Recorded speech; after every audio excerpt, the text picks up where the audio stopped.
You wake up, so you doing everything wrong, right? You're doing it all backwards. Yeah.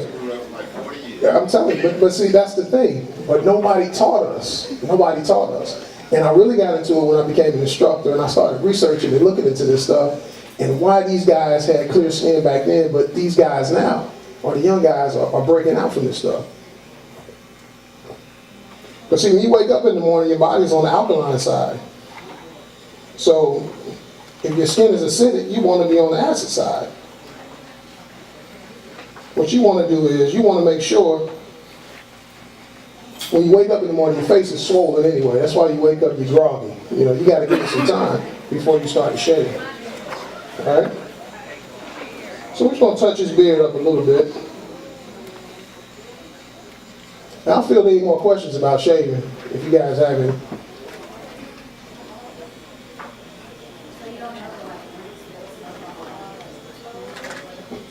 Correct. So I took a towel, which is why I took a towel to wipe out the cleanser, because it does have salicylic acid in it, right? So I want to make sure that I wipe that out. So typically, if I'm in the barbershop, I use it as a facial treatment. What I'll do is I'll take a towel, a warm towel, I'll lay my client back, and what I'll do is I'll take that warm towel and wipe it out, and then I'll apply the rest of the stuff as well. Good question.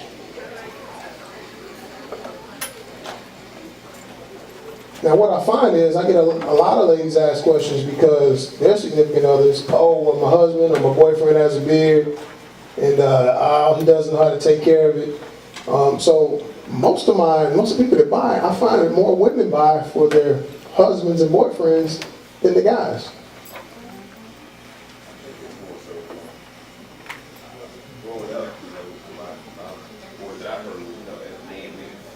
Yeah, there you go. It wasn't masculine to do it, right? But here's the other thing. Now, my grandfather, it was a chore for them. Like, it was a ritual. When they wake up in the morning, it was kind of zen-like. You know what I'm saying? They get in the mirror, and they shave themselves, but they would prepare their skin to do a shave. We don't take that time now. Everything's about convenience. We're rushing. You know what I mean? We're rushing.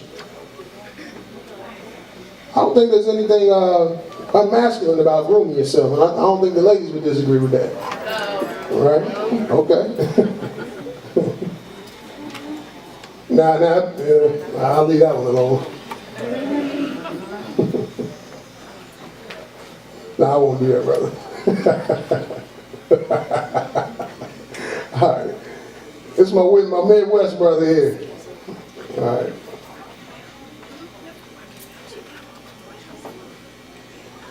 Now when I finish with him, you guys kind of walk up on him, you'll see from the light the difference in the way his beard looks now. The shine, the gloss that's on it.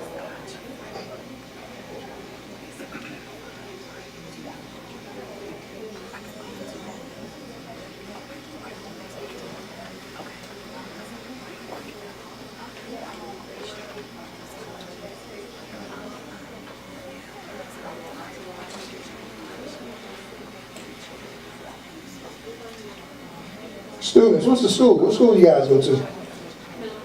Millamont. That's the only one? Huh? Edgecombe Community College. Edgecombe, man. Oh, okay. Snow Hill. Hey, that's where my family's from. Tarboro? Okay. LCC. LCC, what's that? Lenore Community College. That's my guy there. That's Mr. Old Swindell, huh? Yeah. Oh, man. I met Mr. Isler. He came up to the school to promote something that he had once. And I missed him, and then I ran into him at it was a barber board workshop. Good brother, though. You guys have a really good instructor. I mean, I don't know if you know that or not. You probably do. I'm probably not telling you anything you don't know. But a good guy. We've had the opportunity to talk a little bit. Great guy.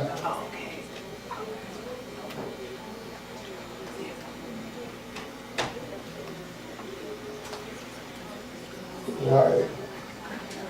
Just about done there. I'm going to come behind it with a straight razor.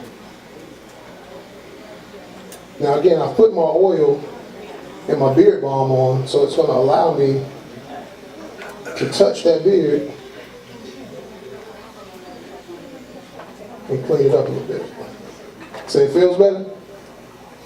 All right, let's see what we got here. I think I put something in here. Pull my razor out.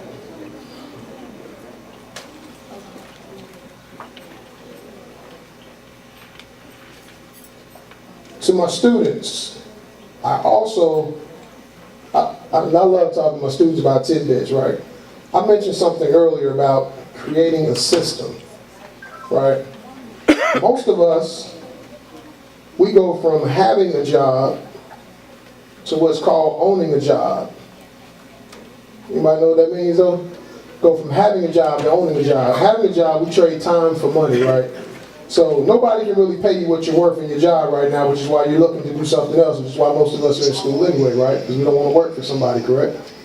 Well, we go from having a job to what's called owning a job. So we become barbers, we become stylists, we get into the shop.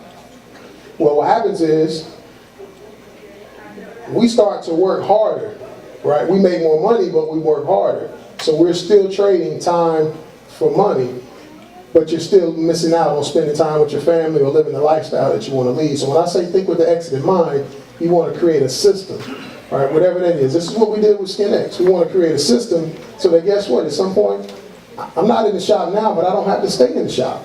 It's the exit strategy. Think with the end in mind, you guys. Think about what it is that you want to do next, right?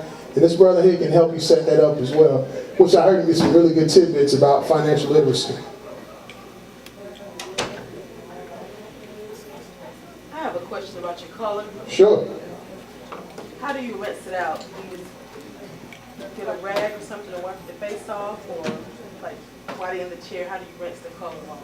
Sure, good question. So with the color, again, it is a permanent color. So we want to rinse that out, but we also have what's called a wet to dry wash that we also give with our particular color. So what we'll do is we'll spray it because we don't want to remove the color. Some shampoos will take the color out of there, right? We don't want to remove the color. So what we do is we use our wet to dry wash. We'll spray it, I'll rinse it out, and then I'll come back and then I don't know who asked the question. All right, there you go. And then we'll just rinse it out. Now what I'll do as well is, since I don't leave permanent color on, I'll come back with a semi-permanent. Most guys like to enhance their line, right, to make it look sharp.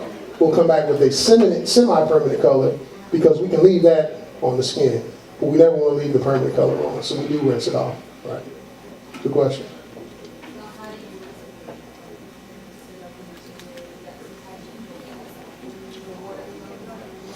Yep, I have what's called a beard bib. So I had a beard bib in the shop which has a pocket, so I'll put it here. I'll use see, this is a great thing about the foam wash of the shop because it's not messy.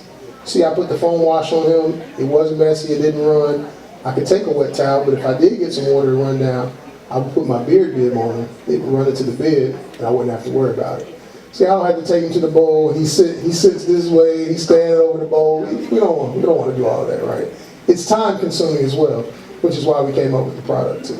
Right. All right. What I'm doing, you guys, just kind of tightening it up a little bit.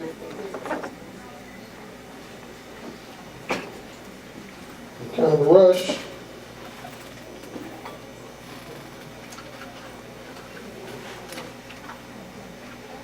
All right. Tighten it up.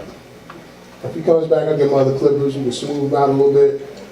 Again, it's that gloss that you get on that beard after you put that product in it, which is the look. You want a finished look. But the great thing about this is that even though we dressed it up, we took care of the skin that's underneath. The skin is the largest, and whatever we put on our face, believe it or not, it gets into the follicles, and it gets into the organs. People tell you they have natural products. FDA doesn't really check this stuff out, you guys. Let me be honest with you. You got to be careful with what you're putting on your face, what you're putting on your body. Research that stuff, right? Research that stuff. Listen, guys, that's my time. Again, I appreciate this brother for being a model on the spot. If you have any questions, come back and see me. I do have show specials today on my classic, the color, and the beard wash. Any questions you have about it, feel free to ask me. Again, my name is Sherrod Holloway, I'm SkidX, Educational Director. Thank you guys for your time, I appreciate it. Yeah. Another big round of applause for Sherrod Howard, ladies and gentlemen. And his proud. Again, we want to